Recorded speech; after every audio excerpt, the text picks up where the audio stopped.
My daughter had both hands wrapped around her bouquet when she reached into the stems and pressed a square of folded paper against my palm. I felt it before I saw it, the sharp corner of it, the deliberate weight of something hidden. When I unfolded it inside the ceremony tent, her handwriting looked like she had written it in the dark. "Mom, help me, please." That was 11 o'clock on a Saturday morning in August, with 87 people sitting in rented white chairs in my orchard. Her fiancé was standing at the end of the aisle, looking exactly as he always did. Pressed linen, practiced calm, a smile that showed precisely the right amount of teeth.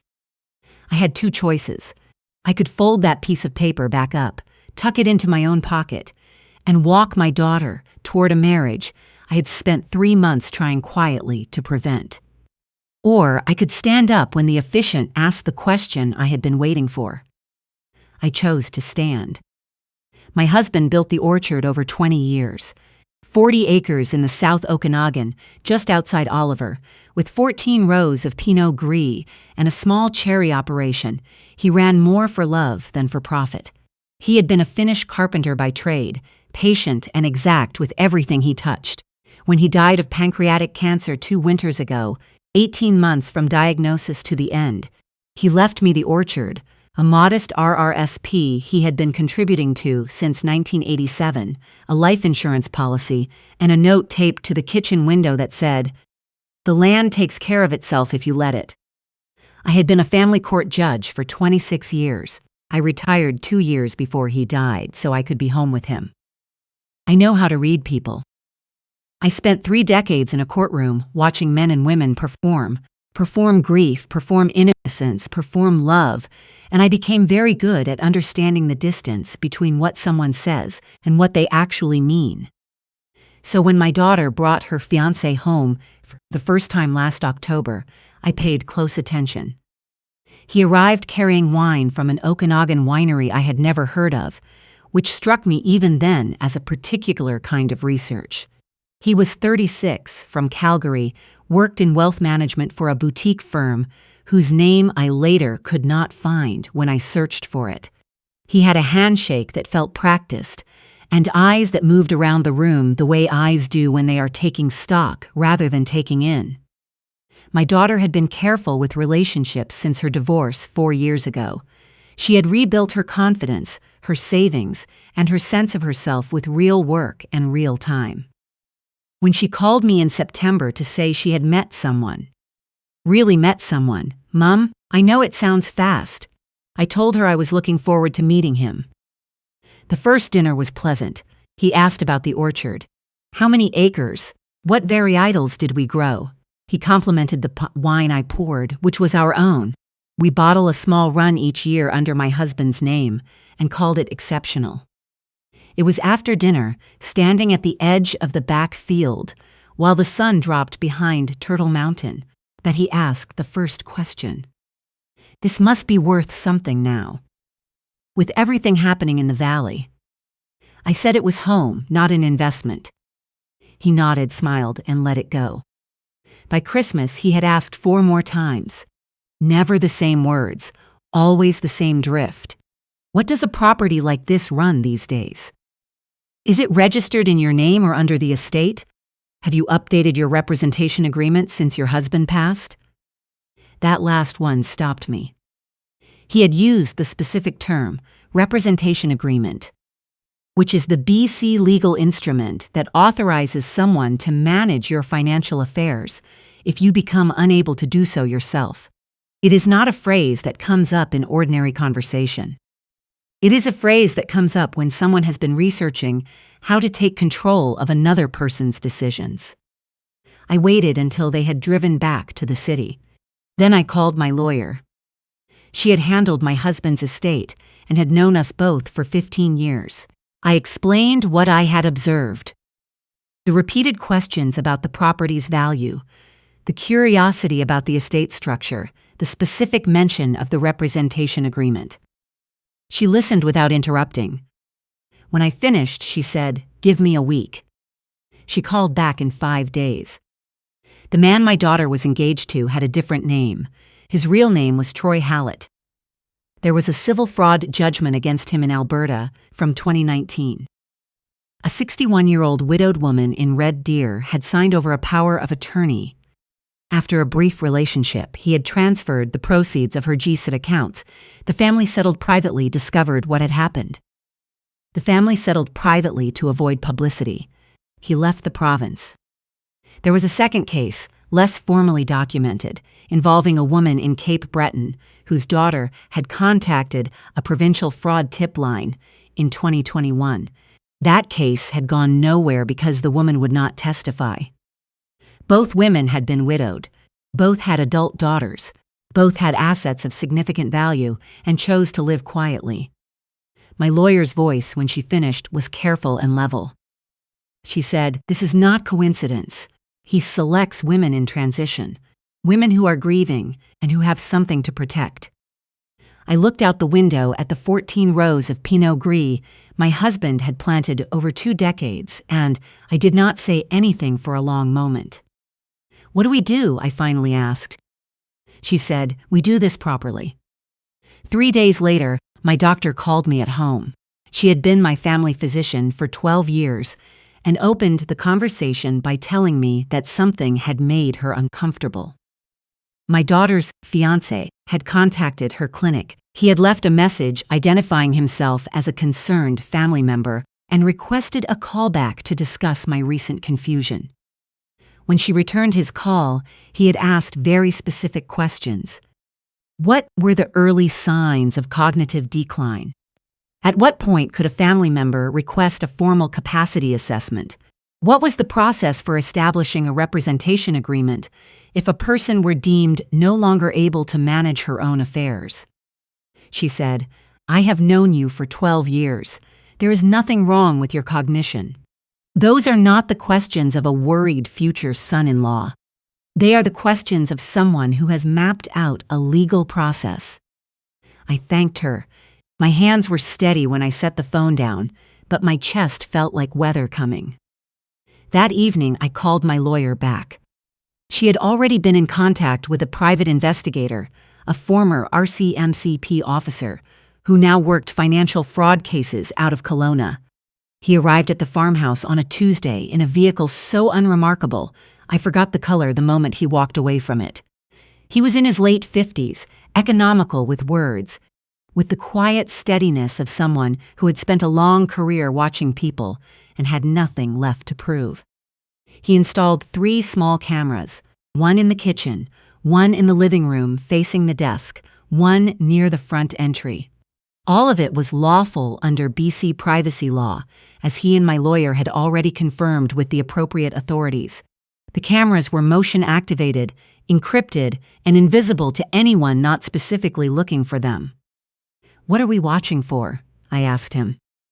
"Exactly what you think we're watching for," he said. "People who intend to take from you always show it when they believe no one is watching." The dinner happened on a Thursday evening, 3 weeks before the wedding. My daughter was in Vancouver for work that week. Her fiancé had called to ask if he could stop by to discuss the catering timeline. A reasonable excuse, the kind of thing that sounds like helpfulness and is not. I said, "Of course, come for supper." He arrived at 6:30 with a bottle of wine and a leather portfolio. We ate. We talked about the ceremony. He was charming in the way he always was, attentive, easy with questions that made me feel heard, careful to mention my husband's name with what appeared to be genuine warmth. After dessert, he opened the portfolio. He said he had been thinking about my situation, a woman on her own, significant property, no updated legal documents since my husband's passing, and that he had taken the liberty of having a representation agreement drafted by someone he trusted. "Just a formality," he said, sliding it across the table toward me.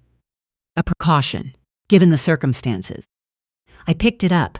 I read slowly. He watched me with that particular expression, interested, patient, helpful. My name was at the top. His name was listed as the representative with full authority over financial decisions. I set it down and said, "I'll need to send this to my lawyer before I sign anything." Something moved across his face. Not anger, he was too composed for that, but a contraction, a brief recalculation. Then the smile returned, and he said, of course, absolutely, no rush at all. He only wanted to make sure I was protected. He left at 9:30. I stood at the kitchen window and watched his taillights move down the orchard road until they disappeared. The investigator called 20 minutes later. We have everything, he said. The document, the pitch, his expression when you declined. All of it on camera. My daughter found out herself the night before the wedding. She told me afterward that she had gone to his hotel room to surprise him. Her maid of honor dinner had ended early, and she thought it would be a kind thing to do. She heard his voice before she knocked. She stood in the corridor and listened. He was on the phone, the call on speaker, a woman's voice she did not recognize.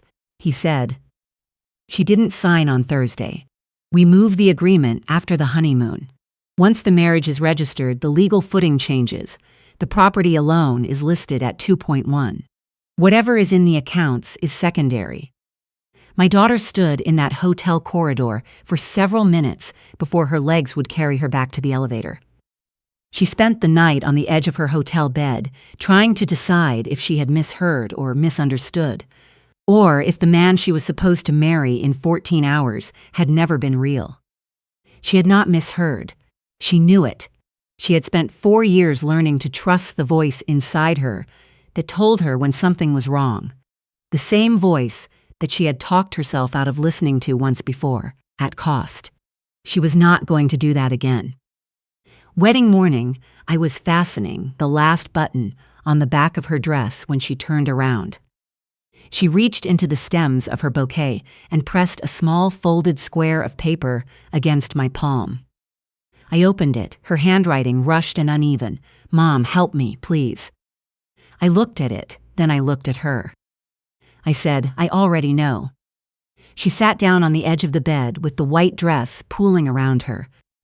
She cried, not for long, not collapsed, but the kind of release that comes after a long night of holding something alone. When she was finished, she looked at me and asked, "How long?" 3 months, I told her. I told her about my lawyer, the investigator, the cameras, the document he had tried to get me to sign, the call to my doctor, the women in Alberta and Cape Breton, his real name. She listened without looking away. When I finished, she said, "What do we do now?" I told her, "We walk down that aisle, and when the officiant asks if anyone objects, I stand up. Not quietly, not afterward in a lawyer's office. Here, in front of everyone, with everything documented, so that he cannot disappear the way he disappeared in Alberta. So that he has to face it in the open." My daughter sat in her wedding dress in the August morning light, the Okanagan hills green and dry outside the window, and she said, "All right, let's finish it." The officiant was a kind man, a longtime friend of ours. He got as far as, does anyone here know of any lawful reason why these two should not be joined before I rose from the front row? 87 people turned toward me. I said, "I do, and I need everyone to hear it." He turned toward my daughter with his hands open, the performance of a bewildered man. But my daughter took a step back from him. That small movement landed on the crowd like a judgment. My lawyer stood from her seat in the 3rd row. The investigator came in from the perimeter. An RCMP officer who had been seated near the back, in a summer dress that no one had thought to question, rose as well. My lawyer addressed the guests by name and matter. She named the civil fraud judgment in Alberta. She named the woman in Red Deer. She mentioned the Cape Breton report. She placed a tablet on a chair in the aisle and played 43 seconds of camera footage. Him sliding the representation agreement across my kitchen table, explaining the authority it would grant him, watching my face with that careful, patient calm. He said nothing. For the first time since October, he had nothing to say. The RCMP officer asked him to step outside the tent. He went. The woman on the phone, who had attended the wedding as a guest, someone he introduced, Teed, as a colleague from Calgary, attempted to leave through the side of the tent. The investigator was already standing there. Both were charged: fraud, personation, and attempted financial exploitation of a vulnerable adult under BC's Adult Guardianship Act. The Alberta civil judgment supported extradition proceedings that were underway before the summer was over. My daughter moved back into the farmhouse for 3 months. She needed the quiet. I needed the company. Neither of us said either of those things aloud because we did not have to. She saw a counselor in Penticton twice a week. She walked the Orchard Road row every evening in the cooling air. By November, she was making bread on Sunday mornings, and the smell of it in the old farmhouse felt like something returning to where it belonged. She moved back to Vancouver in January to a job she had been promoted into and an apartment with better light. She called me on Sunday evenings. She was careful and she was healing, and she was doing it without bitterness, which told me everything I needed to know about who she is. My husband used to say, "Trust what you've built. The land and the people both take time and both hold." I think about that now when I walk the rows in the early morning before the heat rises, when the hills are still in shadow and the irrigation lines tick steadily through the vineyard. He built this place over 20 years. He left it to me to protect, and I did. The instinct that made me call my lawyer in October: I would tell any woman in my situation to honor that call without delay. Do not wait for certainty. Certainty is precisely what people like him count on you waiting for. The evidence matters. The lawyer matters. The doctor who phones you because something doesn't sit right matters. But before any of that, the quiet voice that tells you something is wrong. That matters most. Trust it. I spent 3 decades in a courtroom watching people who had ignored that voice, and I have never once seen it be entirely wrong. On a Tuesday evening in late September, I opened a bottle from the vintage my husband put in the year before he got sick, and I sat on the porch and watched the last light move across the valley. The hills went amber, then rust, then a dark that was almost purple. The irrigation lines were quiet. The orchard was still. My daughter was safe. The land was ours. And somewhere in the vines my husband had planted row by row with his own hands, the season was turning the way seasons do. Without drama, without ceremony, keeping its own time and holding everything in place. That is enough. It has always been enough.